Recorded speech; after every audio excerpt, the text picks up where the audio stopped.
Good morning, everybody. Mike Vacchi, Princetontrader.com, here with your Monday market webcast. All right, so a few things. Premium subscribers, we went over this last night. I'm going to go over it again, although a couple of the things that we talked about in detail have already occurred, which we talked about them occurring last night. Number one, it was really important that the bears trade below that 42.35 half low right here from back on October the 4th. They've traded as low as 15 and change. That was number one. And the quicker they could do that this week will be more indicative of their tape control. So they're in good control of the tape. The other thing we talked about is if they could go down and print somewhere sub 36, say 32 to 36, they would engage a lower band ride, which they've done here. So the issue for today is, can they close it below 42.35? I'll be very curious to see if that's possible. There really isn't much happening in the world that is indicative of a bounce, but that's usually right about the time they bounce it. Remember, you can be long the bounces, you can stand aside, don't fight them short, okay? The last part was going to be our mentality on the down move and our mentality on the turn. Subscribers, please check that out. It's going to be important as we move forward. So hourly chart, you can see there's your 42.15. Hourly midband's been a champ here and here.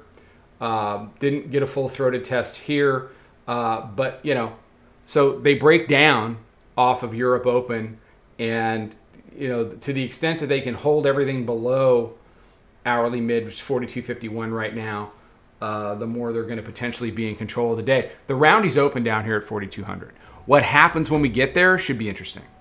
You've got a new weekly pivot up there at 43.0375, you tried to say. And the 200-day is just lying underneath there, right in and around 96. The important part for me is, look, there's going to be bounces. I mean, we've been going up for a few hours right now. I mean, nothing excessive, 20 handles, whatever. You can be long these bounces. You can stand aside. Don't fight them short. I mean, if you just can't stand it, if you just can't buy it, then get the hell out of the way. Wait for it to settle in and, and deal with the lower high as a short trade then. If you find, though, that you keep getting knocked out of short trades rapidly, then you might want to consider that maybe this bounce has a little more to it than just a few handles. And then you get back to your two choices. You can buy it or you can stand aside. Okay? I get very concerned when we start to see out in the world that this is going to be Wile E. Coyote off a cliff, strapped to a rocket that's going to explode.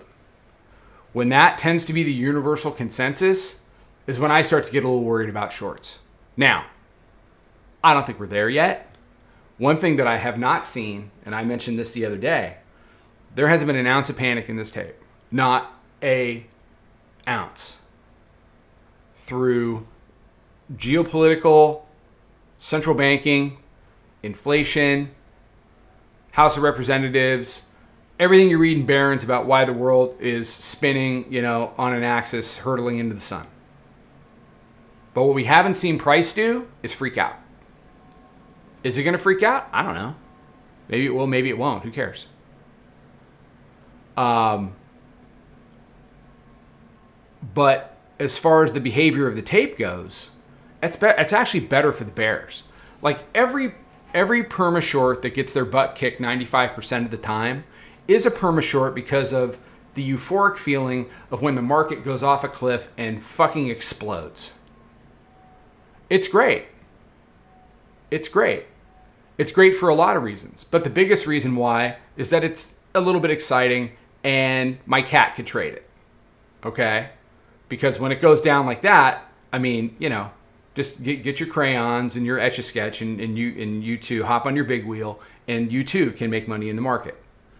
It's the other 95% of the time that it's incredibly difficult because it's not doing that.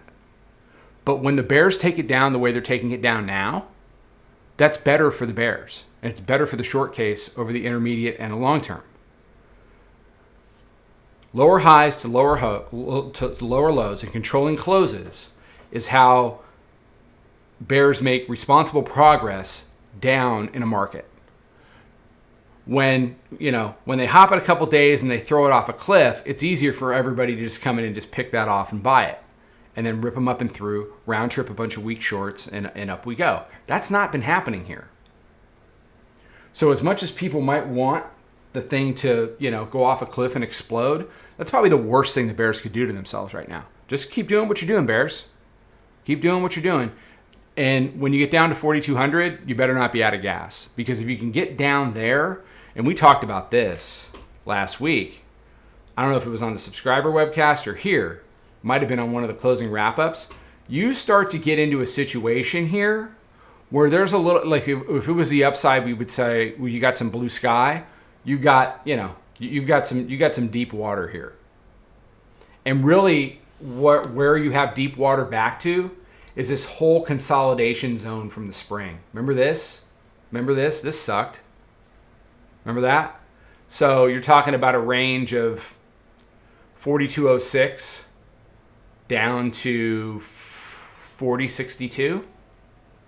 And all you have to do, bears, to get there is just be responsible.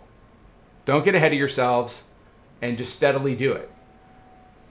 This gets a look. And then, longer term, then the market really has to decide if this is going to be support again, whether we've got some kind of a base in, and, the inflation stuff starts to turn, the central bank stuff starts to turn. Price will turn up long before sentiment does, always does. Same deal for COVID. I don't know how many people got in a room and told me, we're going sub 2,000. You're out of your mind. Buckle up. I'm like, yeah, okay. I never heard from them again. Just be careful about sentiment here. Bears are doing everything right. We're due for a green day. That doesn't mean that it's going up forever. It has sealed off everything that it needs to seal off, especially the 200. You have the potential for a lower band ride here, and you have some things that are open below 4,200. Concentrate on the 10 handles in front of you, and the rest of it will take care of itself.